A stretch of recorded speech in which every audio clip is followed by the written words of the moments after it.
साथियों, कल टीएमसी ने इस रैली में आने वाले आप सभी लोगों को चोर कहकर गाली दी है। असली चोर कौन है, ये बंगाल की प्रबुद्ध जनता जानती है। अपनी कुर्सी जाते हुए देखकर यहां की निर्मम सरकार बौखला गई है। साथियों, आज भी इस विशाल सभा को रोकने के लिए निर्मम सरकार ने सारे हथियार निकाल लिए। आप लोगों को आने से रोकने के लिए ब्रिज बंद करवा दिए, गाड़ियां रुकवा दी, ट्रैफिक जैम करवाया, भाजपा के झंडे उखड़वा दिए, पोस्टर फड़वा दिए। लेकिन निर्मम सरकार साफ साफ देख लो, आज के जन सैलाब को रोक नहीं पाई हो।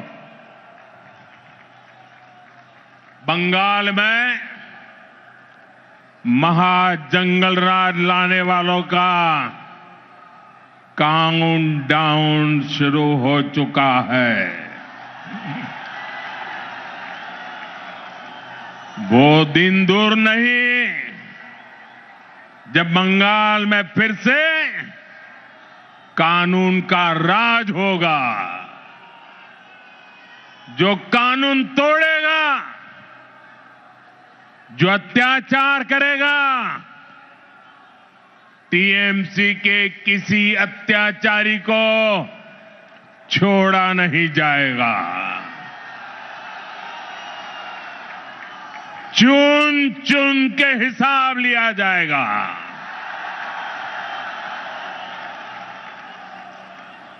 भाइयों बहनों,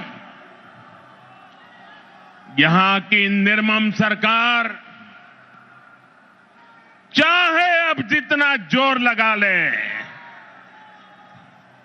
परिवर्तन की इस आंधी को अब निर्मम सरकार रोक नहीं पाएगी।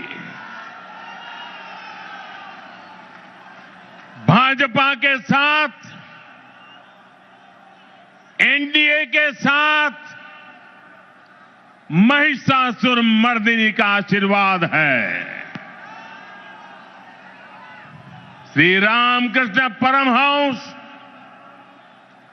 स्वामी विवेकानंद, नेताजी सुभाष चंद्र बोस, ऋषि बंकिम चंद्र, गुरुदेव रविंद्रनाथ टैगोर, ईश्वर चंद्र विद्यासागर,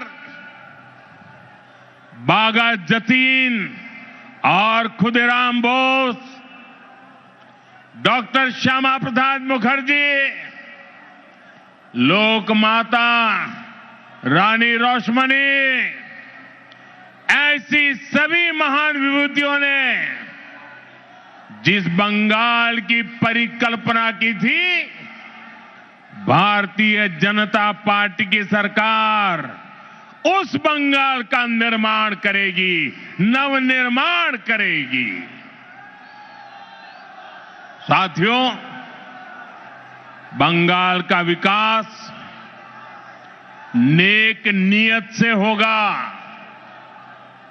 सही नीतियों से होगा। बंगाल में अभी हमारी सरकार नहीं है, लेकिन फिर भी केंद्र सरकार के जरिए बीजेपी दिन रात बंगाल के विकास में लगी हुई है। आज भी अभी मैंने 18,000 करोड़ रुपए 18,000 करोड़ रुपए से अधिक की परियोजनाओं का उद्घाटन और शिलान्यास किया है। अभी अभी 18,000 करोड़ कितना 18,000 करोड़ कितना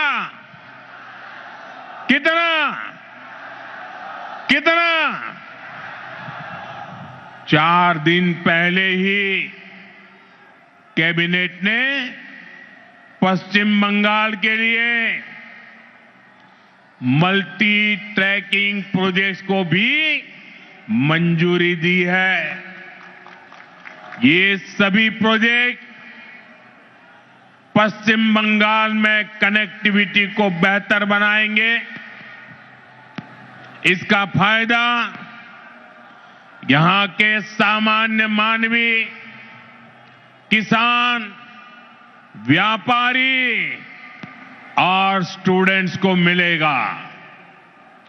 भाइयों बहनों, यहां की निर्मम सरकार ने बंगाल के युवाओं को पलायन का अभिशाप दिया है। आप सब जानते हैं, बंगाल के युवा प्रतिभा और हुनर में सबसे आगे है।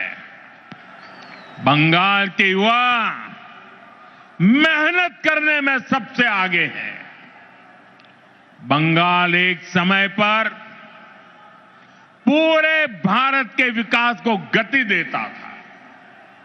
बंगाल व्यापार और उद्योगों में सबसे आगे था। लेकिन आज हालत क्या है? यहां का युवा ना डिग्री ले पा रहा है और ना ही उसे रोजगार मिल रहा है। आपके बेटे बेटियों को काम की तलाश में दूसरे राज्यों में पलायन करना पड़ता है।